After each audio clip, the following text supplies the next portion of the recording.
Hello everyone, welcome to the channel. So আজিৰ এই ভিডিওটো তোমালোকে টাইটেলটো দেখি গম পাইছা আমি আজি কি ডিসকাস কৰিম তোমালোকৰ ম্যাথছৰ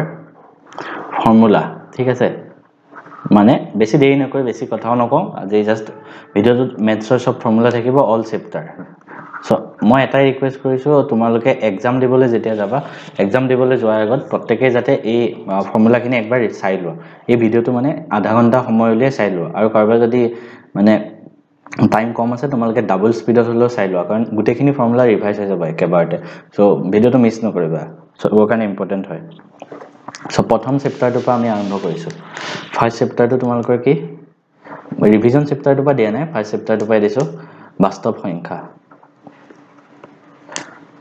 সংখ্যা তাৰ পৰা তোমালোকে কি কিনো মেইন পইণ্ট মনত ৰাখিব লাগে মই হেতু তোমালোকক দি দিও প্ৰথমটো তোমালোকে মনত ৰাখিবা ইউক্লিডৰ বিভাজন প্ৰমেয়িকা কিতাপত যেনেকৈ আছে এটো হয়তো পৰীক্ষাত ডাইৰেক্ট আহি যাবও পাৰে যে ইউক্লিডৰ বিভাজন প্ৰমেয়িকাটো লিখা বা ইয়াৰ ওপৰত প্ৰশ্ন আহিব সো এটো মনত ৰাখাটো দৰকাৰ হয় সো এটো কি হয় সবে হয়তো ইমান দিনে পঢ়িলে কি হয় a = bq + r যত 0 less than r আৰু b r টো মানে b আৰু 0 ৰ মাজত থাকিব মানে প্ৰমেয়িকাটো মানে কি দুটা অখণ্ড সংখ্যা a আৰু b থাকিলে দুটা অখণ্ড যদি তোমালোকক দুটা অখণ্ড যোগাত্মক সংখ্যা a আৰু b থাকিলে কি হয় দুটা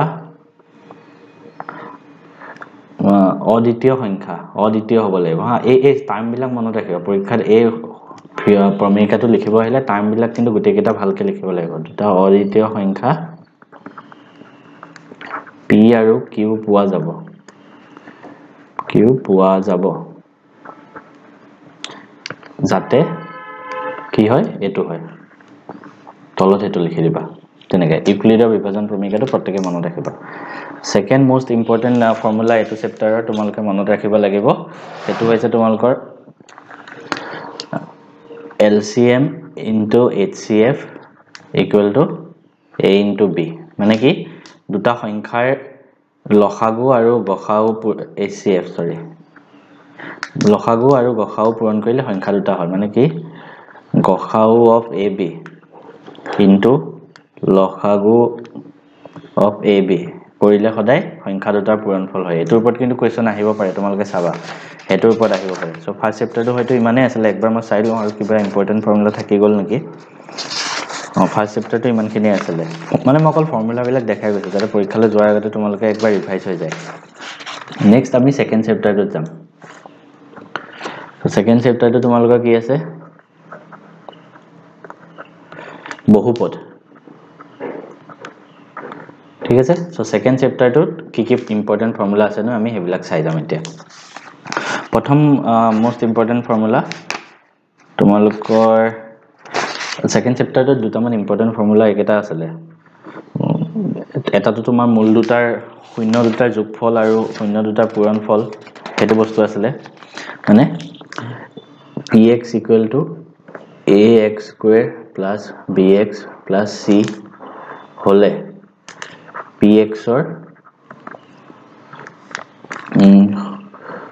শূন্য দুটাৰ যোগফল মানে শূন্য দুটা যদি আলফা বিটা হয় শূন্য দুটাৰ যোগফল কি হ'ব আলফা + বিটা = -b/a আৰু শূন্য দুটাৰ পূৰণফল কি হ'ব আলফা * বিটা = c/a হয় হেতুটো মোস্ট ইম্পৰ্টেন্ট ফৰ্মুলা হয় মানে ইয়াৰ ওপৰত কোৱেশ্চন আহে নেক্সট তোমালোকে ত্ৰিঘাত বহুপদৰ ক্ষেত্ৰতো এটো খাটিব যদি px = ax³ + bx² + cx + d হলে আৰু ইয়াৰ শূন্য ধৰা আলফা বিটা আৰু গামা হয় এই তিনটা যদি হয় তেতিয়া শূন্য তিনটাৰ যোগফল কিমান হয় -b/a যোগফলটো সেম আছে ইয়াৰ লগত চোৱা -b/a ইয়াতো -b/a শূন্য কেটাৰ পূৰণফল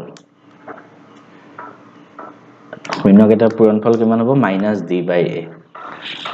একেটা ফৰ্মুলা মনত ৰাখি ল'বা একেটাৰ ওপৰত কোৱেশ্চন আহি থাকে বহুত কোৱেশ্চন আহে ইয়াৰ ওপৰত নেক্সট আমি যাম নেক্সট হ'ব আমাৰ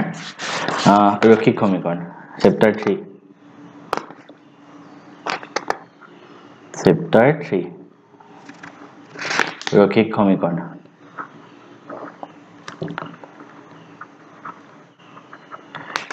এই চেপ্টাৰটোতনো কি ইম্পৰ্টেন্ট ফৰ্মুলা মোস্ট ইম্পৰ্টেন্ট এই চেপ্টাৰটোৰ পৰা এটো কোৱেশ্চন আহিবই যে সংগত সমীকৰণ নে অসংগত বা এটা মূল আছে নে কেটা আছে মানে হেৰি সলিউশন হেতু ওপৰত আহে গুটেখিনি বস্তু এখিতে এটা অকমান যে টাইমতে মই তোমালোকক দেখাই দিম কেনেকৈ চোৱা আমাৰ হাতত তিনটা কন্ডিশন আছে হা এটা আছে ফাৰ্স্ট ইকুৱেশন দুটাটো তোমালোকে বনাই ল'ব লাগিব ইকুৱেশন দুটা ধৰা দুটা ইকুৱেশন দিয়া আছে এটা a1x plus b1y plus c1 equal to 0 and a2x plus b2y plus c2 equal to 0 এতিয়া ফার্স্ট কন্ডিশন তো হবো a1 by a2 not equal to b1 by b2 যদি হয় তার মানে কি আছে জানেনে তার মানে ইয়ার এটাই সমাধান থাকিব ঠিক আছে সেই সেম বস্তুটো আমি এনেকেও ক'ব পাৰো সমীকৰণজোৰ সংগত সমীকৰণ ঠিক আছে বা এনেকেও ক'ব পাৰি যে ৰেখা দুডালে এটা বিন্দুত কাটিলেহে এটা সমাধান থাকিব হয় না এটোৱে বুজি পেলাই কৰিবা তেনেকে গুটেকেটা পইণ্ট মই ইয়াতে লিখি দিছো এটাই সমাধান থাকিব বা সংগত সমীকৰণ বা এটা বিন্দুত কাটিব second to hall a1 by a2 equal to b1 by b2 not equal to c1 by c2 এটো যদি হয় তেতিয়া কি হ'ব জানানে সমীকৰণটোৰ কোনো সমাধান নাই আৰু তেতিয়া তাক কি বুলি কোৱা হ'ব জানানে অসংগত সমীকৰণ এই ফৰ্মুলা বিলাক যে দি আছো ইয়াৰ ওপৰত তোমালোকৰ কোৱেশ্চন আহিব এটো কাৰণে মই দি আছো পৰীক্ষালৈ যোৱাৰ আগত সবে এবাৰ ৰিভাইজ কৰি যাবা বা ইয়াক এনেকৈ কৰিব পাৰি যে ৰেখা দুডাল সমান্তৰাল মানে কাটাকাটি নকৰে হেতু বস্তু হৈ গল আৰু এটা কন্ডিশন আছিল থাৰ্ড কন্ডিশন আৰু এটা আছে third condition hall a1 by a2 equal to b1 by b2 equal to c1 by c2 তাৰ মিনিং হল অসীম সমাধান আছে বহুত সমাধান থাকিব অসীম সমাধান আছে মানে সমীকৰণজোৰ পৰতন্ত্ৰ বুলি কয় হা তেতিয়া পৰতন্ত্ৰ সমীকৰণ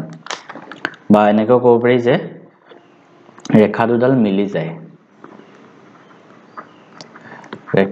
মিলি যায় ঠিক আছে চেপ্টাৰ 3 আসলে ইমানখিনি আৰু কিবা আছে যদি চাই লওঁ একবাৰ বাকি তোমালোকে চেপ্টাৰ 3 গুটেকেটা মেথডত কেনেকৈ সলভ কৰে হেখিনি হয়তো তোমালোকে সকলোৱে চাই কেনেকৈ সলভ কৰিব লাগে মই বহুতবাৰ তোমালোকক কৰাই দিছো সো এখিনি বস্তু একবাৰ ভালদৰে চাই লবা তাৰ পিছতে আমি যাম নেক্সট চেপ্টাৰটো চেপ্টাৰ 4 দ্বিঘাত সমীকৰণ ঠিক আছে সো দ্বিঘাত সমীকৰণটোত কিনো ইম্পৰ্টেন্ট ফৰ্মুলা আছে চাই লওঁ এবাৰ কিবা ইম্পৰ্টেন্ট ফৰ্মুলা বা পইণ্ট আছে নেকি না ফৰ্মুলাখিনি একবাৰ ৰিভাইজ কৰি লোৱা আৰু এটোই কথা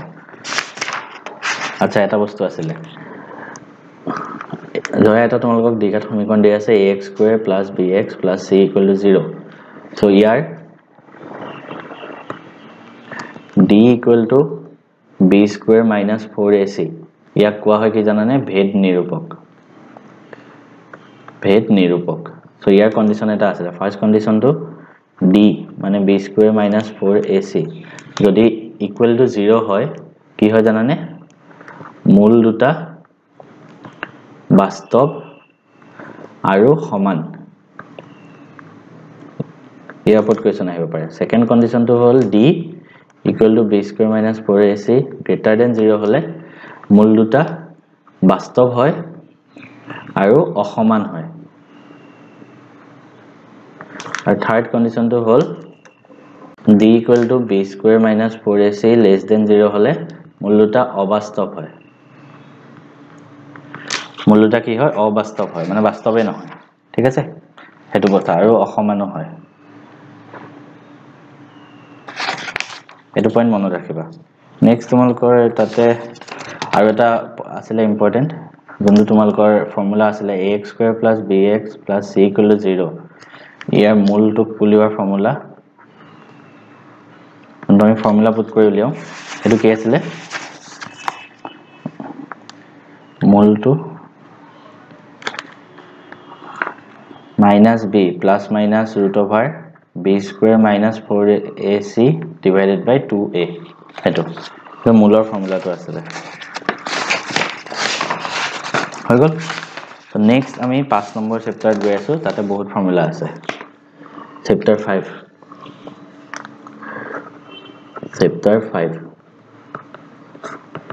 সমান্তৰ প্ৰগতিটো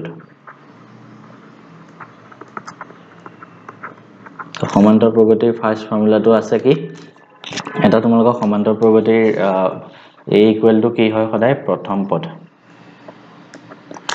d ইকুৱেল টু সাধাৰণ অন্তৰ কেনেকৈ উলিয়াম মোক বাৰ বাৰ কৈ আছো কি second term minus first term ঠিক আছে এটা ফাৰ্স্ট ফৰ্মুলাটো হল তোমালোকৰ n তম পদ an equal to a plus n minus 1 into d এটো সেকেন্ড ফৰ্মুলাটো হল তোমালোকৰ যোগফলটো sn equal to n by 2 into 2a plus n minus 1 into d এটো দুটা ফৰ্মুলা মনত ৰাখিবা এই দুটাৰ ওপৰতে কোৱেশ্চন আছে সব n তম পদটো আছে আৰু তোমালোকৰ ইটো আছে এই দুটাৰ ওপৰতে আছে বাকি আৰু এটা আছে sn equal to এটো ফৰ্মুলাটো ইউজ হয় n by 2 into a plus l যত l মানে হল লাস্ট টার্ম লাস্টৰ পদটো হৈ গল বাকি তোমালোকৰ ইমান নাই তো 5 নম্বৰ চেপ্টাৰটো ইমানখিনি আছিল নেক্সট আমি যাম 6 নম্বৰ চেপ্টাৰটো 6 নম্বৰ চেপ্টাৰটো ত্ৰিভুজ হয় তো ত্ৰিভুজতটো বেছিভাগ উপপাদ্য এবিলাক বস্তুই আছে তো ত্ৰিভুজত ফৰ্মুলা এনেকুৱা টাই ফৰ্মুলা বুলি নাই সব উপপাদ্য গতিকে উপপাদ্যবিলাক তোমালোকে মনত ৰাখিবই লাগিব বাট এটা উপপাদ্য মনত ৰাখি লোৱা চেপ্টাৰ 6 ৰ হেতুৰ ওপৰত মানে নিউমেৰিকেল আহে বাকি সব উপপাদ্যই মনত ৰাখিবা জাস্ট মই ফৰ্মুলা বুলি এটা উপপাদ্য কৈ দিছো আৰু ত্ৰিভুজ ABC ত যদি DE সমান্তৰাল BC হয় ত্ৰিভুজ ABC ত DE সমান্তৰাল BC হয় তেতিয়া কি হয় জানানে এটো হয় AD divided by DB equal to AE divided by EC এটো হয় এটো মনত ৰাখিবা হল বাকি তোমালোকৰ ত্ৰিভুজ চেপ্টাৰটো গোটেইবোৰ হেৰি চাবা উপপাদ্য তাৰ পৰা আহে নেক্সট স্থানাংক জ্যামিতি হেতু কিছুমান ফৰ্মুলা আছে হেবিলাক চাব লাগিব চেপ্টাৰ 7 ত স্থানাংক জ্যামিতি ঠিক আছে সো স্থানাংক জ্যামিতি প্ৰথম ফৰ্মুলাটো হল ডিসটেন্স ফৰ্মুলাটো দূৰত্বৰ যোনটো ফৰ্মুলা এটো একবাৰ মনত ৰাখি লোৱা ডিসটেন্সটো ফৰ্মুলা কি আছিল দুটা বিন্দুৰ মাজৰ দূৰত্বটো x1 - x2 whole square divided by y1 plus y1 - y2 whole square মানে x1 y1 আৰু x2 y2 এই বিন্দু দুটাৰ মাজৰ দূৰত্ব এটো second to hall mid point মানে x1 y1 আৰু b x2 y2 মধ্যবিন্দু কি হয় x1 plus x2 by 2 y1 plus y2 by 2 এটো হ'ব তাৰ মধ্যবিন্দুটো হৈ গল নেক্সট টাইম আমি সেকশন ফৰ্মুলাটো কি হয় চাবা নেক্সট তোমালোকে চাবা সেকশন ফৰ্মুলা কৰাই আছে সেকশন ফৰ্মুলা বাৰবাৰ কি আছিল ধৰা x1 y1 আৰু x2 y2 এই দুটা বিন্দু সংযোগী ৰেখাখণ্ডক যদি এটা বিন্দু p এ m1:m2 অনুপাতত ভাগ কৰে তেনহলে তাৰ ফৰ্মুলাটো কি মানে এই p বিন্দুটোৰ স্থানাংক সো কি আছিল x p বিন্দুৰ স্থানাংক ধৰা pxy p বিন্দুটোৰ স্থানাংক কেনেকৈ উলাইছিল m1 x2 plus m2 x1 divided by m1 plus m2 আৰু y হলে y m1 y2 plus m2 y1 divided by m1 plus m2 হল এটো হল বিন্দুটোৰ স্থানাংক নেক্সট তোমালোকৰ আহিব পাৰে আৰু কোৱেশ্চন কি হয় ওপৰত ত্ৰিভুজৰ কালিটো ত্ৰিভুজ ABC কালি সো এটো কি আছিল হাফ পুৰা ফৰ্মুলাটো মনত ৰাখি লবা x1 y2 y3 plus x2 y3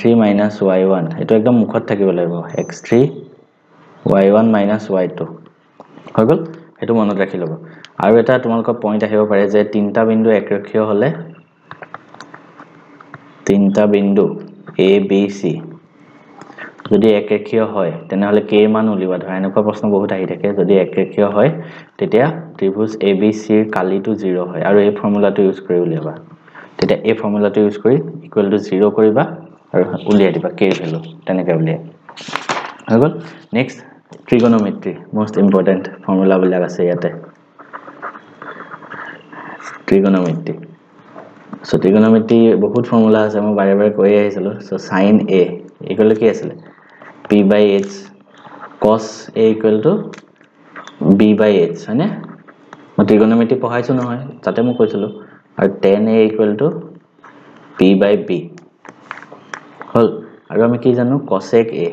cosec মানে কি হয় 1/sin হয় sec মানে কি হয় 1/cos হয় আৰু cot মানে কি হয় 1/tan হয় হৈ গল এখিনি বস্তু ফাৰ্স্ট তোমালকে জানি লব লাগিব নেক্সট আৰু কেটামান ফৰ্মুলা আছিল আৰু তিনটা ফৰ্মুলা আছিল তোমালকৰ আৰু একেটা sin 90 - a 90 ডিগ্ৰী - a এটো মানে কি হয় cos a হয় তেনেকে cos 90 ডিগ্ৰী - a এটো মানে কি হয় sin a এবিলা বস্তু মই ধুনিয়াকে পঢ়োৱা আছে কিয় হয় tan 90 ডিগ্ৰী - a এটো মানে কি হয় cot a ঠিক তেনেকে cosec 90 ডিগ্ৰী - a এটো মানে sec a sec 90 degree - a এটো মানে cosec a আৰু cot 90 ডিগ্ৰী - a এটো মানে tan a ঠিক আছে এবিলা বস্তু পঢ়োৱা আছে নেক্সট তোমালকে ট্ৰিগোনোমেট্ৰিক টেবুলখন চোৱা লিখি থাকিব সময় নাই এতিয়া ট্ৰিগোনোমেট্ৰিক টেবুলখন কিতাবৰ পৰা ধুনিয়াকে চাই লোৱা কোনটো ডিগ্ৰীত কিমান হয় এখিনি বস্তু আৰু মই অলৰেডি শৰ্টকাট দিয়া আছে ট্ৰিগোনোমেট্ৰিক টেবুলৰ শৰ্টকাটটো দিয়া আছে কেনেকৈ মুখস্থ কৰিব লাগে ট্ৰিগোনোমেট্ৰিক টেবুলখন কোনবাই যদি এতিয়াও শৰ্টকাটৰ ভিডিওটো চোৱা নাই মই পাৰিলে ডেসক্ৰিপচনত লিংকটো দি দিম তোমালোকে শৰ্টকাটৰ ভিডিওটো চাই লোৱা কেনেকৈ ট্ৰিগোনোমেট্ৰিক টেবুল মনত ৰাখিব পাৰি হৈ গল আৰু তাৰ পিছত ট্ৰিগোনোমেট্ৰি আৰু কেটামান ফৰ্মুলা আছিল এটা আছে কি sin square a plus cos square a equal to 1 এটা আছে 1 plus tan square a equal to sec square a আৰু 1 plus cot square a equal to cosec square a এটো একেটাই আছিল আৰু কিবা বাদ পৰিল নেকি মই একবাৰ চাই লওঁ একেটাই ফৰ্মুলা আছিল নেক্সট আমি যাম ইটো চেপ্টাৰ পিছৰ চেপ্টাৰটো আমি চেপ্টাৰ বৃত্তপাতটোৰ ফৰ্মুলা নাই জ্যামিতিৰ হয় সো নেক্সট আমি চেপ্টাৰ কোনটো সাম জানানে চেপ্টাৰ 12 বৃত্ত সম্বন্ধীয় কালি সো তোমালোকে বৃত্তৰ কালি বিলাক ফাৰ্স্ট জানিব লাগিব বৃত্তৰ ব্যাসাৰ্ধটো আমি কি বুলি লিখো একদম বেসিকটো পঢ়াই দিছো r আৰু ব্যাসটো আমি d বুলি লিখো ডায়ামিটাৰ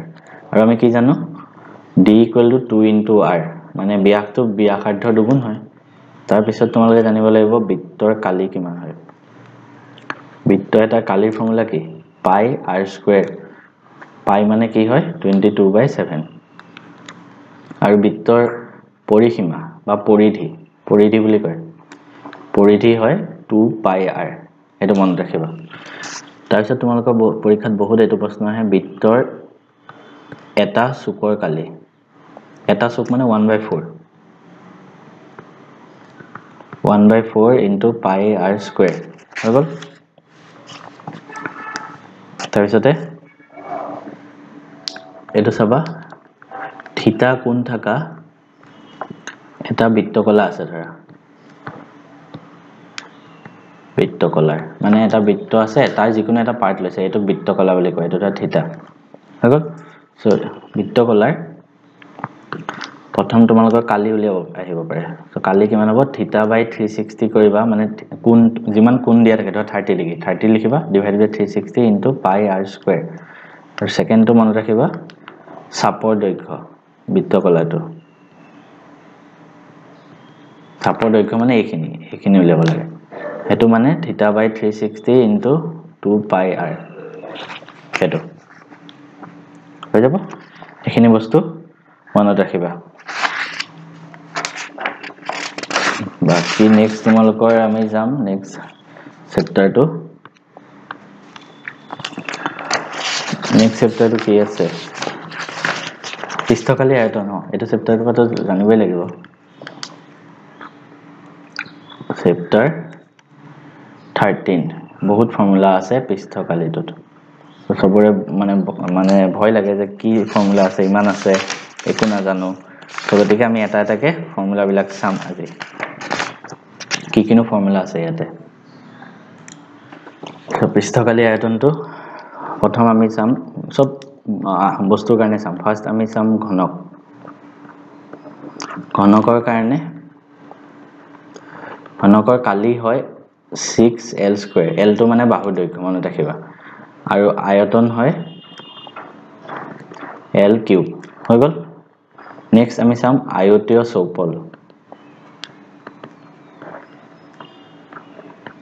চৌপল মানে ঘনকৰ নিচিনা জাস্ট আয়ত আকৃতি হ'ব অলপ দীঘল ঘনকৰ কি হয় সব বাহু সমান হয় কিন্তু ইয়াৰ মানে আয়তীয় চৌপল ঘনক মানে কিউব হা আৰু আয়তীয় চৌপলটো বেলেগ সো ইয়াৰ এৰিয়া হ'ব কালি হ'ব ইয়াৰ 2 into lb plus bh plus hL এটো হ'ব ইয়াৰ এৰিয়া আৰু ভলিউম হ'ব আয়তন কিমান হ'ব l into b into h হৈ গল একেটা মনত ৰাখিবা নেক্সট আমি চাম একেটা হল তাৰপিছতে আমি চাম গোলক স্ফিয়াৰ সো স্ফিয়াৰ কাৰণে কালি এৰিয়া হ'ব গোলকৰ এৰিয়া কিমান 4 পাই r স্কয়াৰ আৰু ভলিউম মানে আয়তন হ'ব 4/3 পাই r কিউব হৈ গল নেক্সট চাম আমি অৰ্ধগোলক মানে হাফ হেমিস্ফিয়াৰ গোলক এটা কাটি দিলে ধৰা যিমান যেনেকুৱা হয় এনেকুৱা এটা গোলক আছিল তাৰপা আমি আধা কাটি লৈ গৈ এনেকুৱা বনাই দিলো গতিকে এৰিয়া কিমান হ'ব মুঠ এৰিয়াটো টোটাল এৰিয়া কিমান হ'ব গোলকটোৰ কালি 4 পাই r স্কয়াৰ আছিল তো ইয়াৰ আধা এখিনি কিমান হ'ব 2 পাই r স্কয়াৰ আৰু এখিনিওটো আহি গল এটো সাৰফেস গতিকে এই তলৰ বৃত্তটোৰ কালি লাগিব সো হেতুৰ কাৰণে আৰু এটা পাই r স্কয়াৰ এড হ'ব সো মুঠ কালি কিমান হ'ব 3 পাই r স্কয়াৰ বা আমাক যদি খুদে বক্ৰ পৃষ্ঠকালি মানে কাৰ্ভ সাৰফেস এৰিয়া কাৰ্ভ মানে বক্ৰ পৃষ্ঠকালি মানে অকল এইখিনি খুদিছে তেতিয়া হ'ব 2 পাই r স্কয়াৰ হৈ গল ভলিউমটো ইয়াৰ আধা কৰিলে হ'ল আধা কিমান হ'ব 2/3 পাই r কিউব এটো ভলিউম হৈ গল নেক্সট চাম আমি শংকু আৰু বেলন একেটা বস্তু চাম শংকু মানে কোণ শংকুৰ কাৰণে কি হয় শংকু মানে কি হয় ন এনে চোৱা এনেকুৱা এটা হয় ন কোণ এটা এখিনি ইয়াৰ হাইট এখিনি ধৰা ইয়াৰ ৰেডিয়াস আৰু এইখিনি কোৱা হয় এখিনি l মানে হেলনীয়া উচ্চতা সো শংকুৰ কাৰণে ভলিউম হয় 1/3 পাই r স্কয়াৰ h মন ৰাখিবা 1/3 পাই r স্কয়াৰ h তাৰ পিছতে ইয়াৰ হেৰিটো ওলাব লাগে surf area curve surface area first বক্ৰ পৃষ্ঠকালি উলিয়ালো মানে curve surface area CSA curve surface area এটো হ'ব পাই RL কাৰ্ভ সাৰফেস এৰিয়া মানে এইখিনি কাৰ্ভখিনি আৰু ভূমি পৃষ্ঠকালি এইখিনি কালি কিমান হ'ব এই ভূমি পৃষ্ঠটো পাই R স্কয়াৰ হ'ব সো মুঠ কালি কিমান হ'ব শংকু এটাৰ মুঠ কালি টোটাল সাৰফেস এৰিয়াটো পাই R স্কয়াৰ প্লাস পাই RL ইকুয়াল টু পাই R টো যদি কমন লও R প্লাস L হেতু শংকু এটাৰ মুঠ কালি মনত ৰাখিবা নেক্সট আমি চাম বেলন ঠিক আছে বেলন মানে যোনটো সিলিন্ডাৰ হেতু সিলিন্ডাৰটো কেনেকুৱা থাকিব এনেকুৱা হগল এখিনি ইয়াৰ হাইট আৰু এখিনি ইয়াৰ ৰেডিয়াস সো বেলনৰ ভলিউম কিমান হয় জানানে পাই R স্কয়াৰ h আৰু কাৰ্ভ সাৰফেস এৰিয়া বক্ৰ পৃষ্ঠকালি ইকুয়াল টু বেলনৰ বক্ৰ পৃষ্ঠকালিটো কিমান হয় এইখিনি এই বক্ৰ পৃষ্ঠকালিখিনি পাই হেৰি আছিল পাই R * R + h আছিল ন পাই R * 2 পাই R * R + h সো বক্ৰ পৃষ্ঠকালি আছিল 2 পাই R h হেতু আছিল ঠিক আছে আৰু মুঠ কালি কিমান হ'ব জানানে 2 পাই R h plus 2 pi R square 2 pi R square কে দিলো তলৰ এটা pi R square ওপৰৰ এটা pi R square সো আমি 2 pi R টো কমন ললে R plus h থাকিব মুঠ কালিটো বেলনৰ হগল সো এখিনি আছিল তোমালোকৰ পৃষ্ঠকালি আৰু আয়তন পাঠটোৰ কিছুমান ইম্পৰ্টেন্ট ফৰ্মুলা নেক্সট আমি যাম আমি পৰিসংখ্যা পাঠটো বেলেগ একো ফৰ্মুলা নাই চেপ্টাৰ 14 টোত এটা বস্তু মনত ৰাখিবা কেনেকেটো সব বস্তু উলিয়াই হেবিলাক মনত ৰাখিবে দুটামান বস্তু হলো মনত ৰাখিব লাগিব পৰিসংখ্যা পাঠটোতো আছে বাৰু দুটামান ফৰ্মুলা এটা তোমালোকৰ বহুলক ওলোৱাৰ ফৰ্মুলাটো আছিলে বহুলক ওলোৱাৰ এটা ফৰ্মুলা আছিলে চাচোন বহুলক equal to L plus F1 minus F0 2F1 minus F0 minus F2 into H আছিলে ঠিক আছে ফৰ্মুলাটো সবে মনত ৰাখে কোনটো বস্তুৱে কি বুজায় হেতু বস্তু মনত ৰাখি লবা L মানে হল কি বহুলক শ্ৰেণীৰ নিম্ন সীমা লোৱাৰ লিমিটটো তাৰপিছতে H মানে হল শ্ৰেণী অন্তৰাল মানে ক্লাছ ইন্টাৰভেলটো দৈৰ্ঘ্যটো কিমান বহুলক শ্ৰেণীটো কেনেকৈ উলিয়ায় হয়তো সবে জানা কোনবাই যদি নাজানা মই তোমালোকক পঢ়োৱা আছে কমন কোৱেশ্যনতে পঢ়োৱা আছে তাতে হয়তো সবে চাইছা আই হোপ F1 মানে হল বহুলক শ্ৰেণীৰ বাৰংবাৰতা বহুলক শ্ৰেণীৰ বাৰংবাৰতাটো কিমান আছে মানে বহুলক শ্ৰেণীত কিমান ফ্ৰিকোয়েন্সি দিয়া আছে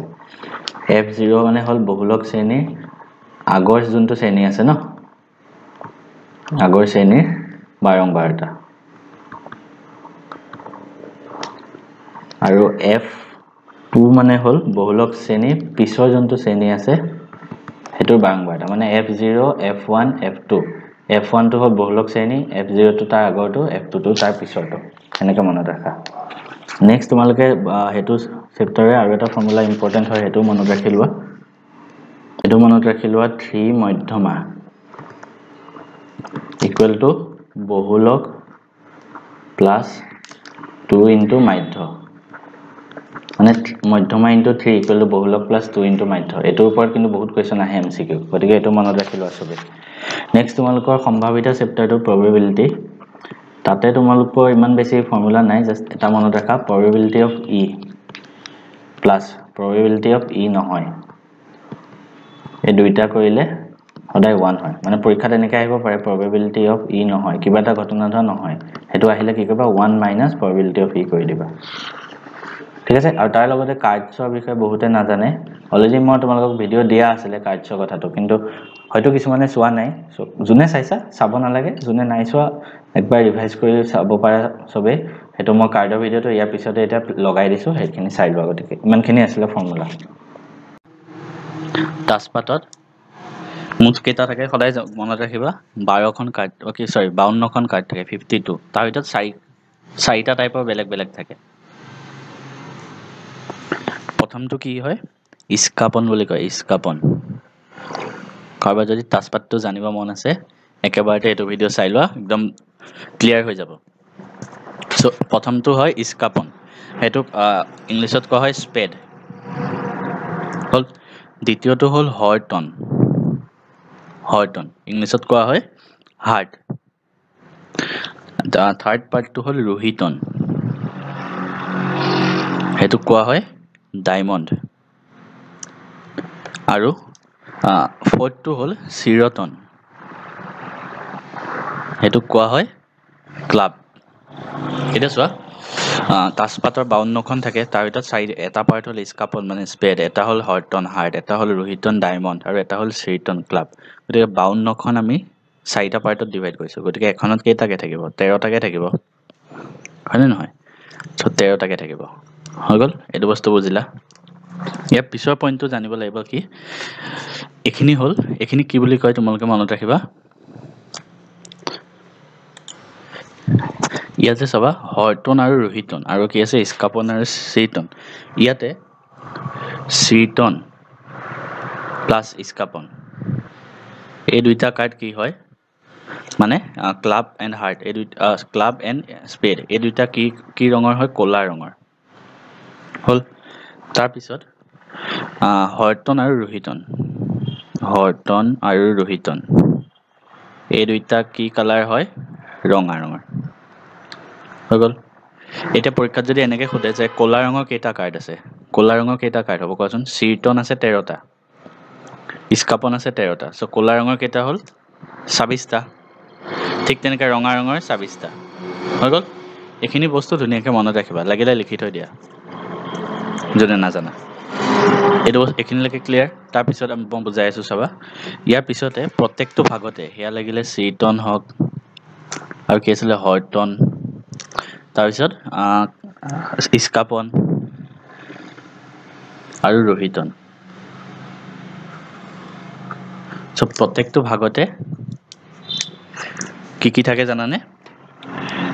টেক্কা এটা থাকিব তাৰপিছত ৰজা ৰাণী আৰু গোলাম কেইটা হল চাৰিটা হল ইয়াৰ পিছতে 10 9 8 তেনেকে থাকিব বাকি কেইটা হৈ গল মানে টেক্কা ৰজা ৰাণী গোলাম তাৰ পিছৰ কাৰ্ড কেইটা এনেকে থাকে 10 9 8 হেনেকে এই গুটেখিনি ইয়াতো আহিব এটোটো আহিব আৰু এটোটো এই চাৰিটাতে হেনেকে থাকে ইয়াতো টেক্কা ৰজা ৰাণী গোলাম হেনেকে থাকিব হৰ্টনতো থাকিব ইয়াতো থাকিব হৈ গল সো ইয়াৰ পিছত ৰজা ৰাণী আৰু গোলাম এইকেইটা কোৱা হয় মুখ কাৰ্ড ফেস কাৰ্ড বুলি কোৱা হয় কি বুলি কোৱা হয় মুখ কাৰ্ড হৈ গল এতিয়া চোৱা মই তোমালোক এটা বস্তু কৈ আছো ভালকে মনত ৰাখিলে হল এই গুটেকেইটা কিমান থাকে 13টা থাকে হয়নে এতিয়া তোমাক যদি পৰীক্ষাত সোধে মুঠ ৰজা থাকা কাৰ্ড কেইখন আছে কোৱাচোন মুঠ কাৰ্ড